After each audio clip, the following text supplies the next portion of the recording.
किताब मुकद्दस में से तवारीख की दूसरी किताब के 24वें बाब की तिलावत। योआस 7 वर्ष का था जब वो सल्तनत करने लगा और उसने 40 वर्ष यरूशलेम में सल्तनत की। उसकी माँ का नाम ज़िबिया था जो बीरसबा की थी। और योआस यहोयादा काहन के जीते जी वही जो खुदावंद की नज़र में ठीक है करता रहा। और यहोयादा ने उसे 2 बीवियां ब्याह दी और उससे बेटे और बेटियां पैदा हुईं। इसके बाद यूं हुआ कि योआस ने खुदावंद के घर की मुरम्मत का इरादा किया। सो उसने काहनों और लावियों को इकट्ठा किया और उनसे कहा कि यहूदा के शहरों में जा जाकर सारे इस्राएल से साल ब साल अपने खुदा के घर की मुरम्मत के लिए रुपया जमा किया करो और इस काम में तुम जल्दी करना।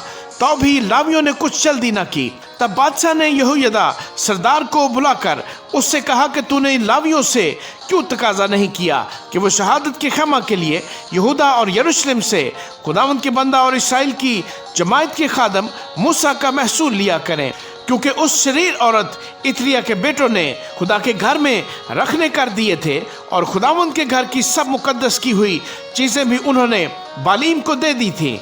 बस बादशाह ने हुक्म दिया और उन्होंने एक संदूक बनाकर उसे खुदावंद के घर के दरवाज़ा पर बाहर रखा और यहूदा और यरूशलेम में मुनादी की कि लोग वो महसूल जिसे बंदा खुदा मूसा ने बियाबान में इस्राएल पर लगाया था खुदावंद के लिए लाएं। और सब सरदार और सब लोग खुश हुए और लाकर उस संदूक में डालते रहे जब तक पूरा न कर दिया। जब संदूक लावियों के हाथ से बादशाह के मुख्तारों के पास पहुंचा और उन्होंने देखा कि उसमें बहुत नकदी है, तो बादशाह के मुंशी और सरदार काहन के नायब ने आकर संदूक को खाली किया और उसे लेकर फिर उसकी जगह पहुंचा दिया।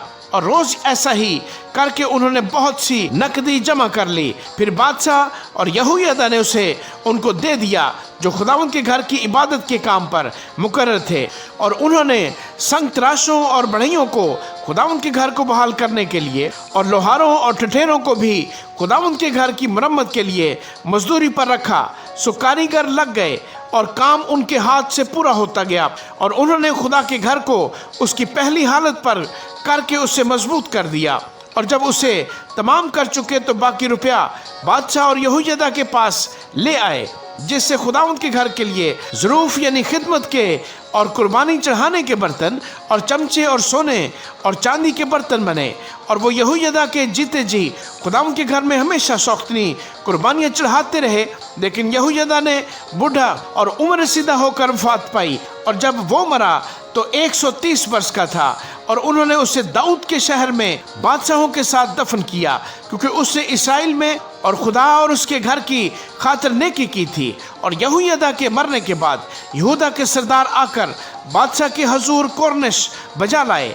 तब बादशाह ने उनकी सुनी और वो खुदावंद अपने बाप दादा के खुदा के घर को छोड़कर ये सिरतों और बुतों की प्रस्तिश करने लगे। और उनकी इस खता के बायस यहूदा और यरूशलेम पर गज़ब नाज़िल हुआ। तो भी खुदावंद ने नबियों को उनके पास भेजा ताकि उनको उसकी तरफ फेर लाएं, और वो उनको इल्ज़ाम देते रहे पर उन्होंने कान न लगाया। तब खुदा की रूह यहोयादा काहन के बेटे ज़िक्रिया पर नाज़िल हुई। सो वो लोगों से बुलंद जगह पर खड़ा होकर कहने लगा, खुदा यूं फरमाता है कि तुम क्यों खुदावंद के हुक्मों से बहर जाते हो कि यूं खुशहाल नहीं रह सकते। चूँकि तुमने खुदावंद को छोड़ा है, उसने भी तुमको छोड़ दिया। तब उन्होंने उसके खिलाफ साजिश की और बादशाह के हुक्म से खुदावंद के घर के सहन में उसे संसार कर दिया। यूं योआस बादशाह ने उसके बाप यहोयादा के एहसान को जो उसने उस पर किया था याद न रखा, बल्कि उसके बेटे को कत्ल किया। और मरते वक्त उसने कहा, खुदावंद इसको देखे और इंतकाम ले।